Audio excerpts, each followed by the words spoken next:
Leer para entender el mundo y para poder cambiarlo, con el propósito de mejorarlo. Leer para cambiar uno mismo, leer por gusto, por pasión, para saber, para conocer y también para dudar, para cuestionar. Letras militantes. Comenzamos. Tesis 3. El neoliberalismo es multidimensional, no solo una cuestión de economía pura. Otra de las desviaciones frecuentes ha estado relacionada con la identificación del neoliberalismo como una apuesta exclusivamente económica. Esta posición exime de manera deliberada el hecho de identificar las múltiples dimensiones del neoliberalismo, entre otras, aunque tal vez la fundamental, su insoslayable fuerza sociopolítica y su realidad como tecnología gubernamental. La comprensión de la crisis actual del capitalismo, entre otras, ayuda a revelar el carácter multidimensional radical del neoliberalismo. Muy buenas tardes y bienvenidas, bienvenidos a Letras Militantes. Hoy nuevamente estamos tocando el texto Capitalismo en el Nuevo Siglo, el actual desorden mundial, recopilado por Jaime Stay y Juan Arancibia para una edición, coedición de la Universidad Nacional Autónoma de México con otras instituciones, y particularmente retomamos este texto, 8 tesis sobre el neoliberalismo, 1973 a 2013, del doctor José Francisco Puello Socarrás. Ya habíamos iniciado con 2 de las tesis, hoy estamos iniciando con la tesis número 3, esperamos ir desarrollando todo este texto que es muy interesante porque nos da una explicación paso a paso de lo que es el neoliberalismo, para entender que no se trata solamente de un sistema teórico económico que pudiera tener una aplicación positiva dependiendo de quién la maneje y de que no se caigan en excesos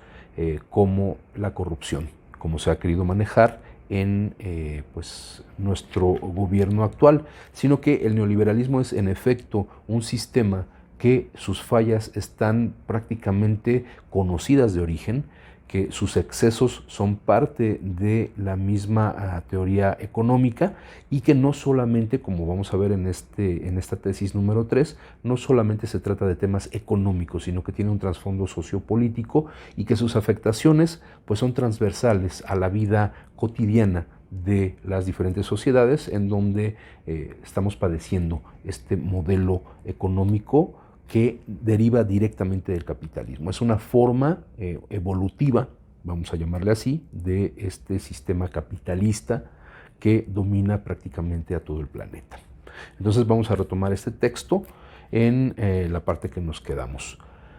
Alrededor de la crisis global, hoy convergen simultánea y estructuralmente crisis específicas que permiten capturar una complejidad antes insospechada. Es decir, antes se pensaba que solamente tenía que ver con lo económico y que quizás controlando esa parte económica no habría mayor repercusión, pero se está viendo que no es así. Sus tentáculos, sus ramas se extienden hacia otras áreas y lo hacen un sistema mucho más complejo. Entonces decíamos, a una complejidad antes insospechada y que para este momento exaspera los límites mismos del sistema. Es decir, el propio sistema ya está agotado, pero se sigue explotando de la misma manera y se siguen buscando otras partes, otras regiones de la economía, de los recursos, etcétera, que no se habían explotado antes. El caleidoscopio completo de esta crisis en mayúsculas, la crisis neoliberal, estaría compuesto por 8 crisis en minúsculas, todas ellas fuertemente interrelacionadas. Y nos hace aquí, ya por incisos, una explicación de estas crisis en minúsculas que constituyen toda esta complejidad de la crisis en mayúsculas del modelo neoliberal. Inciso A, económica,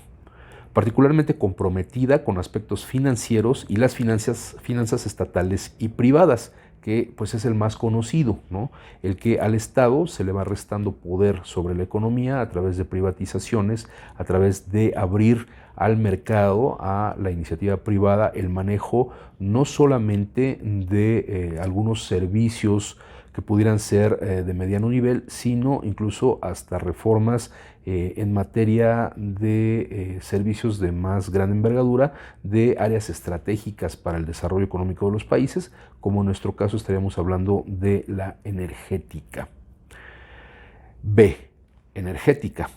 por la escasez absoluta y relativa de las fuentes de energía cruciales para el funcionamiento del sistema, y que se ilustran con el denominado pico del petróleo y con la insuficiencia paulatina de los minerales estratégicos del capitalismo, como el carbón, el cobre, etc. Es decir, no solamente el manejo o la administración económica de este sector es el que se ve en crisis, sino que la explotación irracional que se da de estos recursos origina también estas crisis energéticas que tienen otras derivaciones que vamos a ver ahorita, pero que generan también esta competencia y este manejo de mercados beneficiados por su situación estratégica, es decir, la cuestión de que estas empresas que manejan el carbón, que manejan el cobre, etcétera, se vuelven preeminentes en esta crisis, porque son las que cotizan con un costo más alto, que lógicamente tiene una afectación en las economías, en los sistemas económicos de los países. Como decíamos, en el inciso C, la crisis ecológica y sociomedioambiental, que es otra derivación. Esta va de la mano de la explotación y depredación desmedida de los bienes comunales de la naturaleza y sus implicaciones en las ecologías sociales y subjetivas, vía desposesión violenta de territorios, citando solamente uno de los casos. Entonces, esto también lo conocemos de primera mano, en el caso mexicano y en el caso del continente americano, de cómo los bienes comunales, los bienes que históricamente, trascendentalmente han estado en manos de comunidades originarias, son despojados ya sea por la vía legal, son engañados, son pues llevados a vender sus propiedades, su propiedad comunal, o son despojados por vía violenta, ya sea a través de fuerzas paramilitares o del propio ejército que cumple con estas instrucciones. Las cuales son hoy reconocidas incluso por los defensores del neoliberalismo, incluso ellos reconocen que ha habido este despojo violento de los recursos con tal de seguir exprimiendo esta naturaleza en favor de este modelo económico. D. Biológica, tal y como lo plantea entre otros, como en Takis, en un texto del 2009, fruto de las mismas dinámicas de degradación, explotación y polución del planeta, pero que afectan al cuerpo y la mente humanas en la forma de enfermedades crónicas, tales como cáncer, obesidad, diabetes, etc., en el mundo desarrollado, entre comillas, mientras que en el subdesarrollado, entre comillas también, esta crisis en particular se expresa en desnutrición, hambrunas, etc. Aquí habría que apuntar, y como se va a desarrollar también en el siguiente inciso, pero desde este punto es necesario decirlo, que esas enfermedades como cáncer, obesidad, diabetes, no son únicamente en el mundo desarrollado. Sabemos que, por ejemplo, en el caso de México, que no somos una potencia económica desarrollada, también hay una grave crisis de salud relacionada con estas enfermedades que tiene que ver con el tipo de alimentación de estos alimentos procesados, de estos alimentos que ya son elaborados con muchos elementos químicos y que generan este tipo de enfermedades. En el caso de cáncer es un poco más difícil hacer la relación directa, pero sabemos que existe una relación entre el proceso de alimentación cada vez más degradado, el uso de químicos y el crecimiento en el número de pacientes con estas enfermedades. O sea, no son solamente del mundo desarrollado, también son del mundo subdesarrollado, que además se tiene que enfrentar a hambrunas, desnutrición y otros factores que no son conocidos. Inciso E, la crisis alimentaria, con el aumento inusitado en los precios de los alimentos de consumo básico. Entre otras razones, debido a la financiarización de los mismos, es decir, que se convierten en mercancías que son cotizadas en la bolsa, que tienen un valor más allá de su valor alimenticio, de su valor como mercancía en el mercado, sino que incluso se les da dentro de la especulación un proceso de competencia y que genera también la elevación de los precios.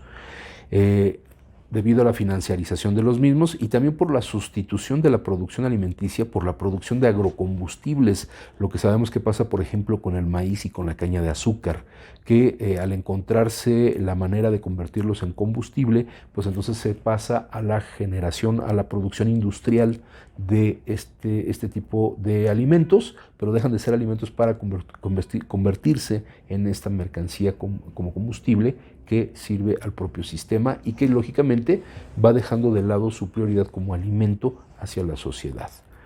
Inciso F, ideológica y epistémica, es decir, de las ideas y del conocimiento. Hay una crisis por el trance, hoy en trámite y pérdida, aunque también en recomposición, de referentes de la hegemonía del capitalismo neoliberal y que se proyecta, para que lo podamos entender con más claridad, en los dispositivos de producción de saberes, conocimientos y técnicas. Es decir, que ya el punto de vista humanístico, por ejemplo, el punto de vista de análisis social o de responsabilidad o conciencia social, se va perdiendo en la conformación de estas instituciones del saber y del conocimiento, que son las escuelas, las universidades, los colegios, y que van orientándose más a una educación técnica, a una educación que lo que busca es explotar con mayor eficacia los medios a nuestro alrededor y dejar de lado o olvidarse por completo de la conciencia sobre nuestro entorno social y nuestro entorno natural. Y esa es también la gran crisis que se está viviendo a nivel global, en la crisis esta del conocimiento, de que están pululando infinidad de nuevas carreras, infinidad de institutos de educación media y superior que se orientan a tareas que simplemente se complementan con el propio mercado neoliberal. Es decir, el mercado neoliberal necesita explotar a los trabajadores no solo a un nivel de habilidades manuales como obreros, sino que la propia creación de conocimientos para hacer crecer, digamos, la mente, el conocimiento de los seres humanos, únicamente se orienta a darles esas herramientas técnicas para una mayor explotación del entorno y de una serie de tareas que tienen que ver, por ejemplo, todo este desarrollo de carreras relacionadas con la minería de datos, el Big Data, el manejo de bases de datos y de redes de computación que únicamente están orientados a mantener el movimiento del mercado especulativo del capitalismo. A eso se está orientando y se ha estado orientando la educación a nivel global. Y esa es la crisis que se está viviendo actualmente. Inciso G, la crisis política, principalmente por las crisis de representatividad y de alternativas políticas. La oleada antineoliberal que recorre el mundo desde principios de la década de los años 90, iniciando con la revuelta venezolana, conocida como el Caracazo, pasando por la insurrección neozapatista mexicana en Chiapas y las guerras del gas y el agua en Bolivia. Todos estos elementos ya los hemos retomado en letras militantes y que conforman ese frente de resistencia en contra del neoliberalismo a nivel internacional y que ayuda a ir hermanando estas luchas de resistencia.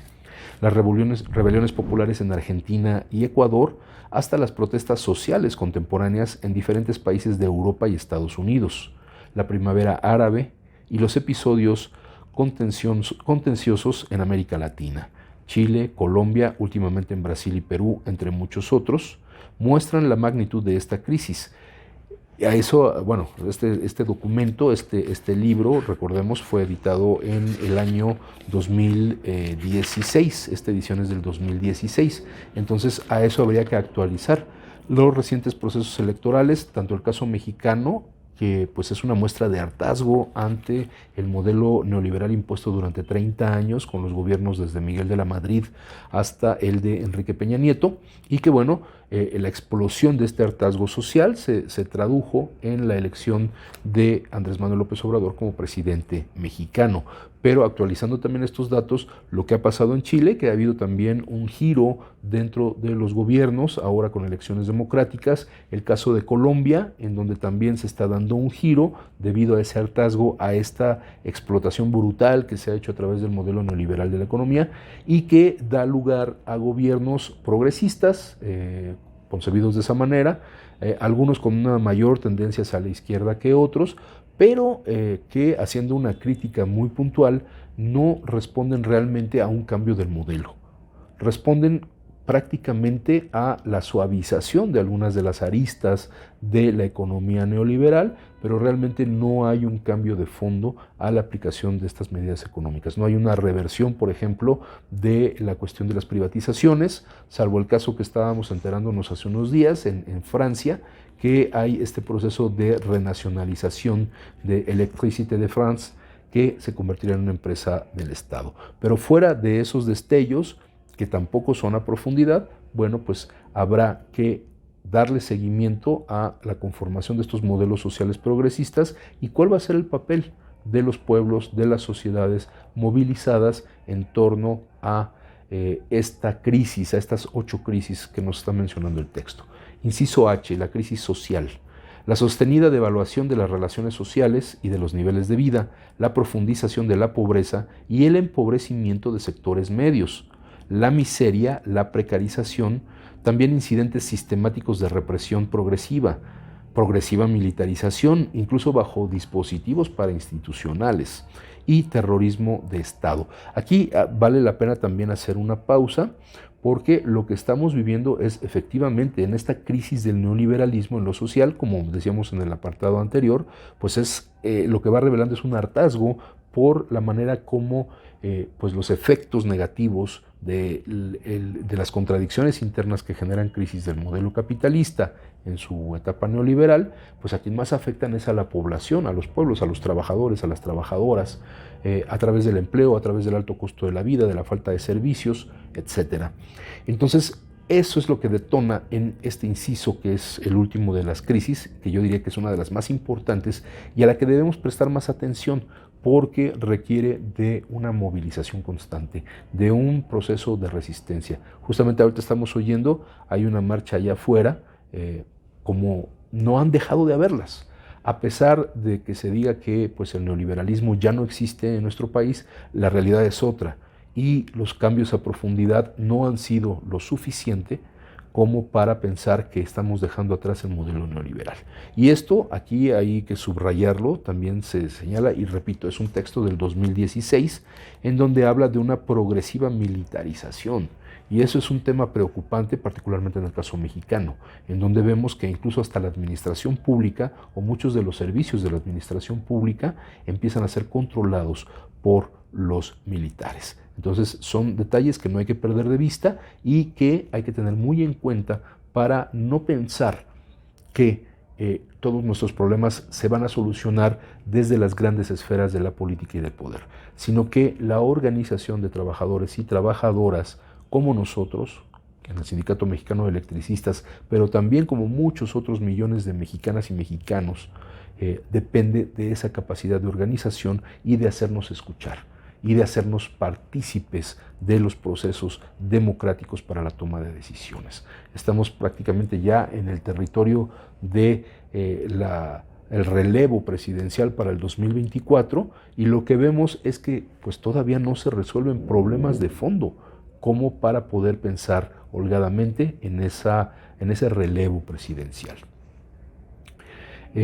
Y bueno, hablábamos de esa progresiva militarización, incluso bajo dispositivos parainstitucionales, como lo vivimos en los gobiernos de Peña Nieto, de Calderón, del mismo Fox, ¿no? Estos grupos armados que desde esa clandestinidad, semiclandestinidad, finalmente lo que tenían era el apoyo de algunos de estos gobiernos. Y terrorismo de Estado, que lo vivimos muy particularmente desde Calderón hasta Peña Nieto, que atentan contra los criterios mínimos en términos de derechos humanos, bienestar social, etc. Esta síntesis no deja dudas sobre la aceleración y magnitud de las lógicas y las contradicciones del capitalismo bajo su versión neoliberal. Es decir,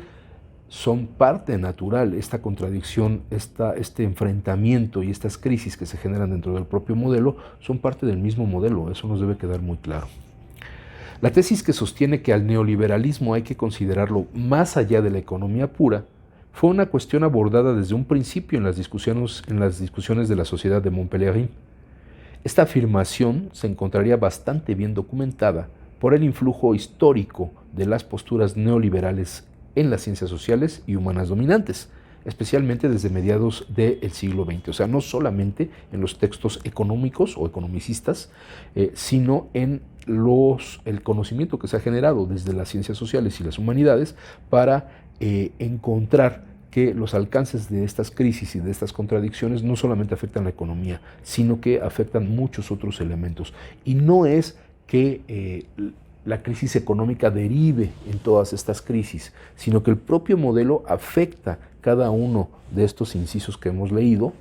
de manera directa, porque como lo hemos visto desde la emisión anterior, que hablábamos incluso de esta sociedad de Montpellier, que son los que después de la Segunda Guerra Mundial hicieron este reordenamiento global de la economía, finalmente tenían muy claro que lo que venía era un control del mercado sobre las economías de los países. Y entonces el enfrentamiento de estas posturas nos da hoy la posibilidad de establecer una crítica al neoliberalismo y de establecer de manera muy tajante que este modelo debe ser transformado de fondo. Y la transformación de fondo tiene que ver también con el transformar nuestro modo de vida, nuestra interpretación del mundo y superar el modelo capitalista de producción. Entender que ese modelo de explotación, ese modelo de acumulación, ese modelo que privilegia la cosificación de los seres humanos al convertirlos también en mercancías, debe ser abolido, debe ser cambiado.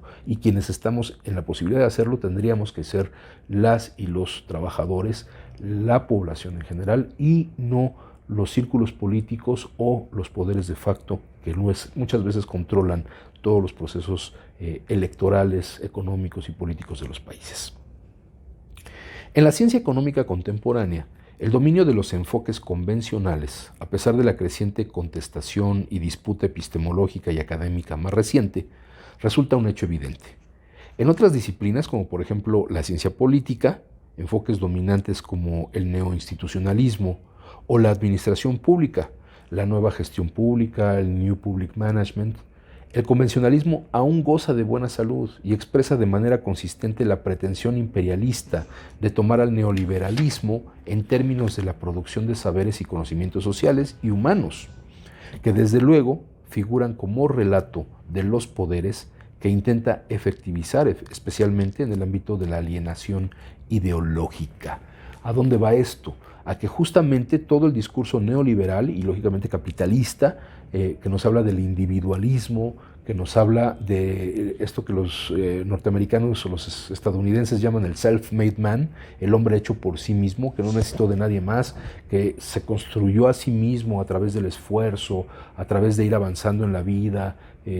y esta idea de que se puede tener éxito si uno pone el suficiente énfasis, si uno pone las suficientes ganas y si incluso se aceptan como valores positivos el egoísmo, el decir esto es solo para mí y para nadie más, el individualismo, es decir, no me interesa nadie más que yo mismo, y que esto bueno, fue muy presente particularmente en el florecimiento del neoliberalismo en los 80s, recordemos mucho de esa época, pues lógicamente eso va a generar toda una capa de la población que ya sea a través de los medios o a través de la formación educativa en universidades que tienen esta ideología, pues va a fortalecer este tipo de formas de pensamiento alienado, enajenado, en donde se va a decir, bueno, pues es que yo soy capitalista, ¿no? O sea, nos hemos encontrado casos de compañeros obreros, compañeros de clase trabajadora, compañeros proletarios, que dicen, no, yo apoyo al capitalismo porque pues uno tiene que salir adelante por sus propios medios, no nos tienen que regalar nada. Y pues realmente ahí hay una obstrucción mental muy fuerte, generada justamente por esta campaña en medios y por toda esta estructura educativa que se ha formado en torno a el modelo neoliberal, pero desde antes por el modelo capitalista. Entonces, ese es uno de los retos que tenemos que superar. Tesis 4. El neoliberalismo no es una ideología monolítica, sino diversa y compleja. Vamos a abordar esta tesis de manera un poquito más dinámica porque, bueno, habrá detalles que son más técnicos, que tienen que ver más con las teorías económicas directamente que con una explicación más profunda, y eso, bueno, pues es mejor abordarlo ya desde la lectura personal que hagamos de este texto. Sin embargo, bueno, vamos a hacer un recorrido de manera muy sintética por esta tesis número 4. Otra de las desviaciones sistemáticas presentes en los análisis sobre el neoliberalismo es la negación de su complejidad ideológica. Por lo general se interpreta el neoliberalismo como si fuera una ideología monolítica, sin llegar a identificar en este terreno su diversidad constitutiva y el caleidoscopio de posiciones que lo constituyen. Tradicionalmente se ha identificado al neoliberalismo solamente por la cosmovisión que se deriva, es decir, esta gran visión como unitaria y como histórica, conformativa, como una visión del mundo, vamos a decirlo así, que se deriva de la teoría económica neoclásica, es decir, la teoría clásica que decíamos en la edición pasada, Adam Smith, David Ricardo, que hablaban del mercado, de la ley de la oferta y la demanda, la mano invisible del mercado, que es la que puede arreglar cualquier problema, según se pensó que decían estas teorías, y que entonces el neoliberalismo sería una derivación directa de esta teoría clásica, haciéndole una teoría neoclásica, la cual se interpreta de manera genérica, sin llegar a notar que esta referencia convencional simplifica las corrientes que conforman la escuela neoclásica y con frecuencia yuxtapone esta referencia con una de sus versiones, la escuela neoclásica angloamericana. Ciertamente la corriente angloamericana ha sido la plataforma ideológica y el soporte epistemológico por excelencia que ha certificado de manera unívoca y por momentos casi exclusiva la reinstalación del neoliberalismo en el marco del capitalismo contemporáneo. Pero, a pesar de que la vinculación con la escuela neoclásica en su versión angloamericana no resulta del todo incorrecta, sí es muy limitativa, sobre todo porque restringe las motivaciones que permiten comprender y reconstruir de manera integral en qué consiste la ideología neoliberal, históricamente y en la actualidad. Y bueno, aquí ya hace un examen más a profundidad, con términos mucho más complejos, sobre cómo estas diferentes corrientes, la angloamericana, la europea, la escuela de Austria y varios de estos pensadores fueron pues cruzándose en el camino histórico de la conformación de las políticas neoliberales, que como decíamos también no surgen solamente, o sea, no es un Big Bang Boom, que surja el neoliberalismo en la década de los 70, sino que es una ideología que se va conformando a lo largo de los años en el desarrollo de este siglo XX y que va a encontrar su punto de desarrollo más importante, sí, justamente en la década de los 70. Pero digamos que son diversos ingredientes que se van juntando y que se van sazonando para crear este neoliberalismo que va a imponerse desde la década de los 70, como recordamos, con el golpe de Estado en Chile en contra de Salvador Allende y la imposición de la dictadura de Augusto Pinochet. Vámonos a una pausa y regresando de esta pausa continuaremos con las tesis sobre el neoliberalismo de este texto Capitalismo en el Nuevo Siglo, el actual desorden mundial. Vámonos a la pausa musical con música original de nuestro camarada Carlos Villanueva. En un momento continuamos. Estás escuchando Letras Militantes.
Letras Militantes. Continuamos.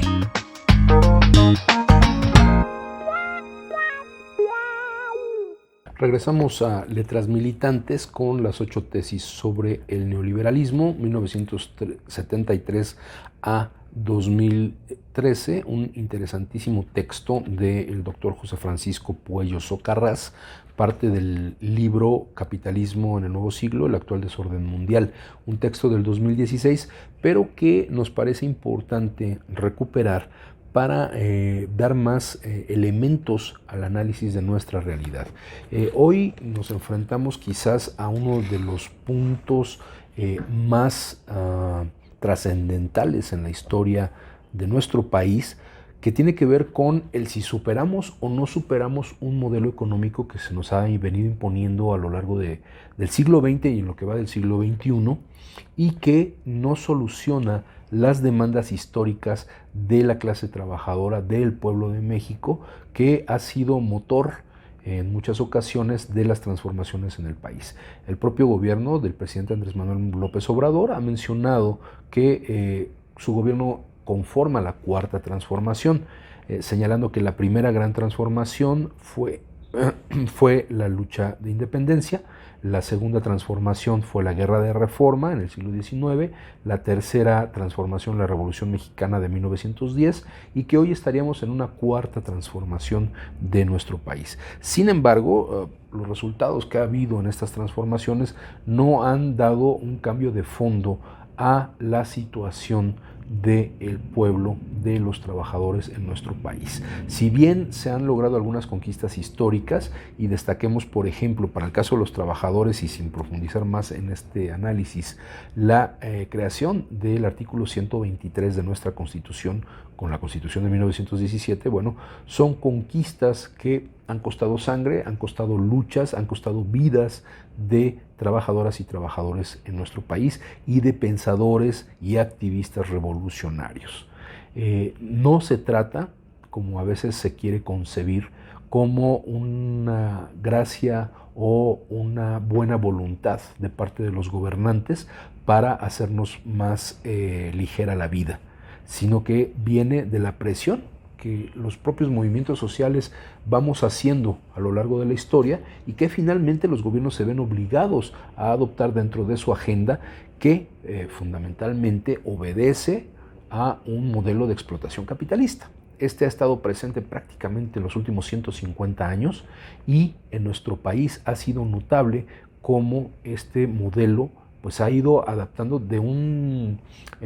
tiempo a lo largo del siglo XIX, en el que hubo una plena industrialización en otros países y la creación de una clase proletaria, en el caso de México como una economía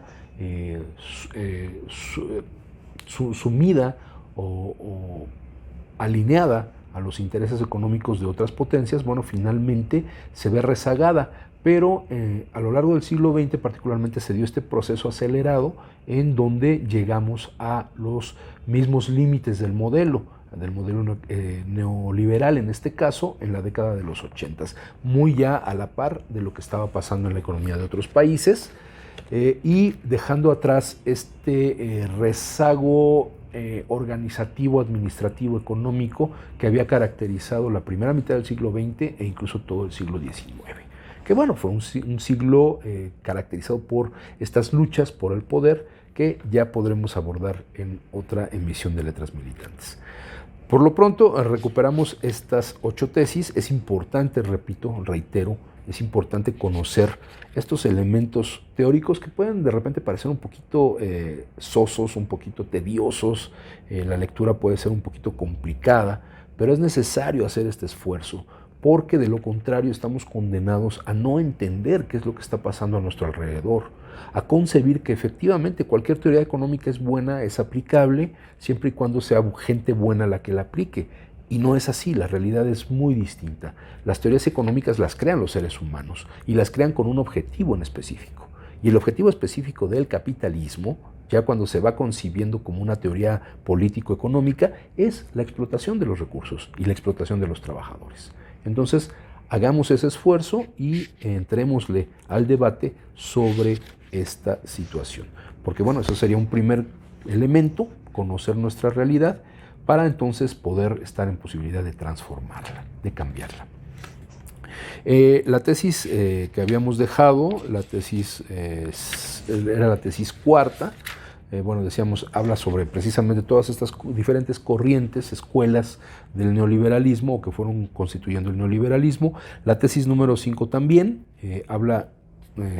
también sobre las diferentes corrientes, sobre estos economistas, sobre estos autores, y nos parece más correcto pasarnos a la tesis número 6.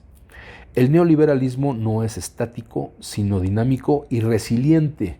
Este término que en algún tiempo se nos buscó vender a los trabajadores y trabajadoras en la resistencia del ESME, de que la resiliencia era la vía que nos caracterizaba y que nos iba a llevar al triunfo. Ya hace algunos años, en una emisión de Letras Militantes, retomamos un texto sobre la resiliencia y vimos que había que tomarla con mucho cuidado, porque este término enfocado, como nos lo han presentado, como algo positivo que demuestra nuestra fuerza, nuestro valor, nuestra capacidad de soportar las máximas penurias, adaptarnos, etc., se puede convertir en un discurso para mantenernos sometidos y decir, pues no hay posibilidad de cambio, ¿no? O sea, lo único que te queda es adaptarte a las condiciones como se vayan presentando. Y si en efecto nos hemos adaptado a una serie de condiciones y hemos sido un tanto pragmáticos en ir acomodando nuestra lucha a diferentes momentos de nuestra historia, también es cierto que debemos plantearnos un horizonte más allá y un horizonte de romper con ese ciclo, porque no tendríamos por qué estarnos adaptando nosotros a estos ciclos económicos, a estos ciclos de crisis. Tendríamos que estar luchando porque se acaben estos ciclos violentos en contra de los trabajadores, en contra de la clase trabajadora. Entonces, bueno, nos dice el texto. Con frecuencia se concibe al neoliberalismo como un evento estático, minimizando su resiliencia. Resistencia ante los desafíos críticos, en particular la crisis ideológica y epistémica, y capacidades de renovación y recomposición. Hace en una nota al pie de página una aclaración sobre el término de resiliencia. Dos definiciones ayudan a captar los elementos centrales del concepto de resiliencia, aplicado para el neoliberalismo. La resiliencia es un proceso dinámico que tiene por resultado la adaptación positiva en contextos de gran adversidad, que era lo que estábamos comentando. Así lo define un autor que se llama Luther. Mientras que Van Stiedel, otro autor, propone: la resiliencia distingue dos componentes: la resistencia frente a la destrucción, es decir, la capacidad de proteger la propia integridad bajo presión, y por otra parte, más allá de la resistencia, la capacidad de forjar un comportamiento vital positivo pese a las circunstancias difíciles. Entonces, bueno, es recuperando un poco lo que explicábamos, ¿no? Que se nos vende la resiliencia como esta posibilidad, esta fuerza, esta capacidad de adaptarnos a las malas condiciones y hacerlo de manera positiva, o sea, hacerlo todo con una sonrisa. Nos está llevando al carajo, pero nosotros no dejamos de sonreír. Entonces, bueno, hay ocasiones en que es necesario hacer al mal tiempo buena cara, pero no puede ser una dinámica de vida. En última instancia, se desestima deliberadamente su dinámica, complementando la concepción errónea del neoliberalismo como un programa de políticas y una ideología monolítica y singular. Muchos analistas y políticos que acuden retórica y estratégicamente y avalan tales posiciones, verifican cambios en las políticas y automáticamente concluyen la existencia de situaciones más allá del neoliberalismo. Se habla del neoliberalismo como un acontecimiento del pasado, renegando incluso de la evidencia de los hechos que actualmente recorren el mundo y que verifican, aquí sí, que en medio de los indicios y pruebas sobre el creciente cuestionamiento al proyecto neoliberal, el proyecto neoliberal, en sus aspectos esenciales, continúa adelante y, como plantea el concepto de resiliencia, bajo esta situación de inconsciencia entre las resistencias antineoliberales ya acumuladas, el neoliberalismo podría eventualmente salir mucho más fortalecido. Hay que cuidar eso. Por eso no podemos pensar que hay un neoliberalismo bueno, que hay un neoliberalismo positivo, que es posible hacer un neoliberalismo humano. No puede ser, porque eso lo único que hace es fortalecer a este modelo que más adelante también va a desembocar en una crisis. El avance de la llamada globalización neoliberal y la ampliación de los mercados globales en los proyectos económico-político hegemónicos, es decir, los dominantes en el mundo, más importantes en la futura configuración de la economía capitalista, principalmente nos referimos a los múltiples megacuerdos, tratados, alianzas de libre comercio, entre comillas, son prueba de ello. Como hemos sostenido, las modificaciones tácticas al programa de políticas en el neoliberalismo no implican necesariamente transformaciones de la estrategia de desarrollo del neoliberalismo, la cual hasta el día de hoy, seguimos insistiendo, por lo menos en su núcleo duro continúa intacta. Es decir, estas tácticas, es decir, las vías que encuentra el neoliberalismo para irse adaptando e irse maquillando, da la impresión de que pueden dar lugar a una transformación, a una verdadera transformación. Pero si no se transforman desde su núcleo, lo único que vamos a tener es una crisis que se va a suavizar, que va a tener una meseta, pero que nuevamente va a volver a caer. Y esto lo vemos particularmente cuando se le da prioridad, por ejemplo, a políticas asistencialistas. Frente a un modelo crítico industrial en donde se reduce la plantilla de trabajadores, en donde se hacen más precarias las condiciones de trabajo, algunos gobiernos optan por lanzar políticas desde el Estado que son más de manera asistencialista, en lugar de reforzar la planta productiva, en lugar de impulsar la creación de empleos formales y estables. Lo que se hace es crear una serie de programas que dan la apariencia de que el Estado se preocupa por la población. Pero al no transformarse esta situación de fondo que hay en el mercado del trabajo, lo único que se hace es alargar esta crisis que nuevamente va a volver a explotar en algún momento. Y esto fue lo que pasó en muchos de los países con regímenes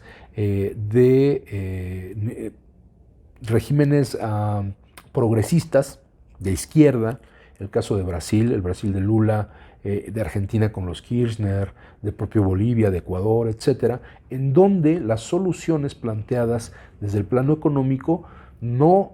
hicieron un cambio a profundidad, sino que simplemente brincaron, vamos a decir, varios de los obstáculos, pero al final la crisis se volvió a presentar, vino el desencanto de una buena parte de la población, vino el aprovechamiento de ese desencanto por parte de la derecha, que por la vía de la elección o por otros medios que ya hemos también explicado aquí en Letras Militantes, quitan del gobierno a estos gobernantes progresistas. Lo que pasó, por ejemplo, en el caso de Bolivia, que fue prácticamente un golpe de Estado, lo que pasó con el propio Lula, que fue también todo un proceso de desde las leyes, desde el manejo de algunas de las leyes y de las esferas del poder judicial de estos países, que todavía obedecían a intereses conservadores y de derecha. Bueno, fue como se derribó a estos gobiernos, pero lo que hay en la base es la falta de un programa de transición de este modo de producción capitalista a un modo de producción diferente. No le llamemos socialista, no le llamemos comunista, digamos que tenga que romper con esta idea de la explotación de los trabajadores y de la acumulación de capital. Ese es, lógicamente, sujeto de un debate mucho más amplio que ya tendremos ocasión de buscar en otros espacios de nuestro sindicato. Y que, por ejemplo, aprovechando ahorita este paréntesis, vale la pena invitar a todas y todos a que participen en la Conferencia Nacional de la Nueva Central de Trabajadores, que tendrá lugar en el mes de agosto. Va a haber varias mesas en donde se va a abrir la discusión justamente sobre temas económicos, temas políticos, temas del trabajo, temas de la educación, temas de la economía social y el cooperativismo, y ahí es donde es muy importante que nos manifestemos para generar un programa más a profundidad, un programa más detallado de nuestra central de trabajadores para impulsar estos cambios, no solamente el Sindicato Mexicano de Electricistas, sino de la mano de nuestros aliados, de la mano de estas organizaciones que estamos convencidos que debe haber un cambio a profundidad del sistema económico, del sistema político y de la participación de la población. Como hemos sostenido, las modificaciones tácticas al programa de políticas en el neoliberalismo no implican necesariamente transformaciones de la estrategia. Ya nos quedó claro que no se transforma de fondo la estrategia, solamente las tácticas. La dinámica neoliberal ha motivado cambios y variantes en el programa táctico que encarnan sus políticas, siempre sintonizadas con distintos ritmos y coyunturas, asociadas desde luego con diferentes espacios y tiempos. El contraste de los acontecimientos y las tentativas neoliberales impuestas sobre la periferia, América Latina durante la década de los años 80 y 90, por ejemplo, y recientemente los países centrales, Europa y Estados Unidos, en particular después del shock financiero de 2007-2008, ilustran este punto. En medio de las convulsiones observadas durante los últimos 10 años, sería impensable reproducir el mismo modelo de políticas de la década de los 90 en varios espacios. América Latina es un caso. Y en este sentido, sería lógico esperar que, en medio del neoliberalismo, el plan de políticas haya sufrido cambios tácticos para ajustarse a los nuevos tiempos. Esta operación ha sido realizada sin que sea necesario alterar su marco fundamental, es decir, la estrategia neoliberal. Sin embargo, algunos analistas absortos y bastante entusiastas siguen considerando una paradoja que las versiones típicas de las políticas neoliberales, los llamados ajustes ortodoxos del Fondo Monetario Internacional, se apliquen hoy en los países centrales, planteando que en algunas periferias ese acontecimiento ha sido superado. Desde luego, aquí es necesario hacer un balance cuidadoso entre estrategias y tácticas y relacionarlas con ritmos y magnitudes del proyecto neoliberal en el ámbito global y local. En ese sentido, los tránsitos del desarrollismo de posguerras hacia el neoliberalismo del último cuarto del siglo XX y de este hacia un supuesto nuevo estadio posneoliberal en los albores del nuevo milenio, habría que analizarlos más allá de un economicismo rampante y ponerlos en perspectiva de las relaciones de fuerza dominantes en el terreno concreto de la economía política. Bueno, todo este planteamiento tiene que ver justamente con lo que ya explicamos. Los cambios que se dan a raíz de las crisis que se van enfrentando, por ejemplo, la de 2007 y 2008, y la que se renueva en el 2012 a 2014, y la que se renueva en el 2019-2020, y que se ve agudizada todavía por la pandemia del COVID-19, que fue una excusa que ayudó justamente a decir, bueno, hay que modificar muchas de las estrategias de trabajo, bla, bla, bla, hacerlo más fácil para los trabajadores, y ahora van a poder trabajar desde su casa. Pero resulta que al trabajar desde tu casa, pues tienes que poner la luz, tienes que poner los aparatos electrónicos que vas a utilizar para trabajar, y esto en los casos de los trabajos que realmente se pueden hacer de manera remota. Entonces, todas estas pequeñas estrategias con las que las sociedades capitalistas neoliberales van tratando como de dulcificar el panorama para su población, lo único que hacen es generar un escudo alrededor de la política neoliberal de fondo que no cambia. Los grandes capitalistas siguen siendo los grandes capitalistas. Hace poco leía una nota en la que se decía que la fortuna de Carlos Slim, uno de los hombres más ricos del planeta, subrayo, pues salió ganando durante la pandemia. Sus empresas tuvieron también grandes beneficios, particularmente las que tienen que ver con el desarrollo tecnológico y de redes sociales, o sea, las telefónicas. Sus instituciones financieras dedicadas a justamente el manejo de capitales bursátiles y, pues lógicamente, el cerrar ciertos mercados, ustedes lo han visto,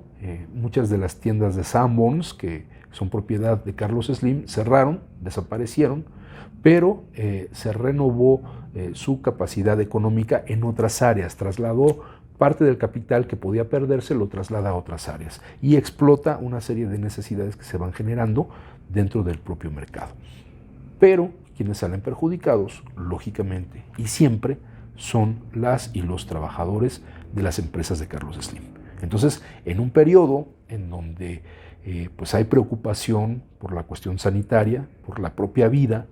pues finalmente saca un beneficio económico el señor Carlos Slim. Y es parte de todas estas pequeñas estrategias que se van desarrollando para poder sostener al propio modelo económico. El modelo económico lo quieren sostener quienes son sus principales beneficiarios a cualquier precio. No olvidemos esa parte. Hoy día, la convicción de que la prosperidad económica solo puede ser obtenida mediante la sujeción al poder del mercado como paradigma es aún dominante.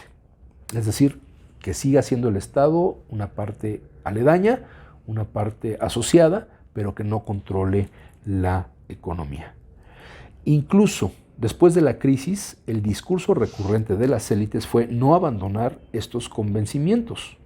Por el contrario, y tal como lo plantearon la mayoría de líderes mundiales, entre ellos Barack Obama en Estados Unidos, Gordon Brown en Gran Bretaña, Nicolas Sarkozy en Francia, Peter Steinbrück en Alemania y Dominique Strauss-Kahn, en su momento el gerente del Fondo Monetario Internacional, postura que continúa la directora actual Christine Lagarde, y regionales críticos del neoliberalismo anterior, como Dilma Rousseff, Brasil, o Cristina Fernández Kirchner en Argentina. Últimamente incluso el mismo Vaticano, y lo hemos visto con declaraciones de Francisco, del Papa Francisco, ¿no? Y aquí cuando hace mención a Dilma Rousseff, que siguió en el poder a Lula da Silva, y el caso de Cristina Fernández de Kirchner, pues efectivamente se trataba de modelos que, a pesar de que criticaban al neoliberalismo, de fondo no hubo una transición a un modelo diferente, ¿sí? La idea en transitar hacia un liberalismo regulado, un neoliberalismo pragmático, es decir, un nuevo neoliberalismo, el cual desde luego debe retóricamente, por razones de productividad política y ante el desprestigio global del neoliberalismo vigente, de la crisis ideológica y epistémica y de la exacerbación de su alienación, encubrir su propia naturaleza. Es decir, yo neoliberalismo ya no soy neoliberalismo. El neoliberalismo es otro, yo soy otra cosa diferente. Resaltando tesis anteriores, el tránsito hacia un nuevo neoliberalismo confirma que la crisis de este, en general, es palpable en contra de un neoliberalismo ortodoxo. Y las críticas neoliberales al neoliberalismo, corrientes heterodoxas, pretenden ser la vanguardia de su reconstitución. Sería útil ilustrar en este punto, mediante la contraposición entre el viejo y ortodoxo neoliberalismo y su renovada versión heterodoxa, relacionando 4 criterios centrales. A. Presencia estatal. Se sigue dejando de lado la presencia estatal. B. Desempeño de los mercados. Los mercados siguen manejándose con fines especulativos y favoreciendo nada más a ciertos grupos económicos. C. Balances y desbalances en la sociedad. Los trabajadores seguimos siendo los paganos de todas estas crisis económicas y de todas estas modificaciones que se le da al modelo neoliberal. Y D, raíces ideológicas en ambas formas del neoliberalismo. Entonces, como vemos, hay un proceso, y esto ya lo manifestaban desde el 2016, hay un proceso de reestructuración del neoliberalismo hasta de su propia imagen, digamos hasta de marketing, cómo vender ahora el modelo neoliberal a las futuras generaciones y decirles, no pasa nada, estamos hartos de ese modelo neoliberal que sí nos golpeó muy fuerte, pero hoy hay otra cosa, ¿no? Y entonces el neoliberalismo no es tan malo porque pues aquel fue un neoliberalismo corrupto, un neoliberalismo que obedecía a intereses de ciertos grupos, pero ahora tenemos un neoliberalismo con gente buena, gente noble, gente preocupada por la sociedad, que sí va a obtener sus ganancias, que sí va a explotar trabajadores, pero que nos va a apoyar para salir adelante como país. Debemos ser muy cuidadosos, debemos ser muy críticos y debemos tomar en cuenta todas estas herramientas de pensamiento para movernos en las calles, para movernos en la negociación para resolver nuestro conflicto y prever que hay conflictos por delante que tendremos que enfrentar. Entonces, bueno, vamos a dejar hasta aquí la lectura de estas tesis sobre el neoliberalismo y quedarnos con la tarea de reflexionar. ¿Qué podemos hacer como trabajadoras y trabajadores? Hay una pista que ya la comenté, que es esta conferencia nacional de la nueva Central de Trabajadores. Hay que estar pendientes, participar, acercarnos a la información. Hay que tener muy claro que pues la situación, el contexto político actual de nuestro país nos obliga nuevamente a salir a las calles. No podemos estar sentados, cruzados de brazos, esperando una solución favorable al conflicto del ESME. No es un complemento, no es una dádiva lo que debemos esperar del gobierno. Debemos esperar una solución completa y formal y profunda a una crisis que nosotros no generamos, a un golpe que nosotros no propiciamos, como fue la extinción de Luz y Fuerza del Centro, sino que fue una decisión enfocada a modificar la situación del sector energético. Eso no debemos olvidarlo. Por mucho que se nos eche la culpa de la manera como se manejaba la empresa Luz y Fuerza del Centro, no debemos olvidar que el proyecto neoliberal desde hace muchos años era la privatización del sector eléctrico. Y el principal obstáculo en nuestro país era el Sindicato Mexicano de Electricistas. Entonces, debemos prepararnos para seguir peleando por una solución de fondo. Por el momento es todo, agradezco su atención y nos vemos la próxima semana en Letras Militantes. Muchas gracias y muy buenas tardes. Decía Samuel Smiles, el libro es una voz viviente, es una inteligencia que nos habla y que escuchamos. Acompáñanos en la próxima emisión de Letras Militantes, a través de Radio SME, donde a los libros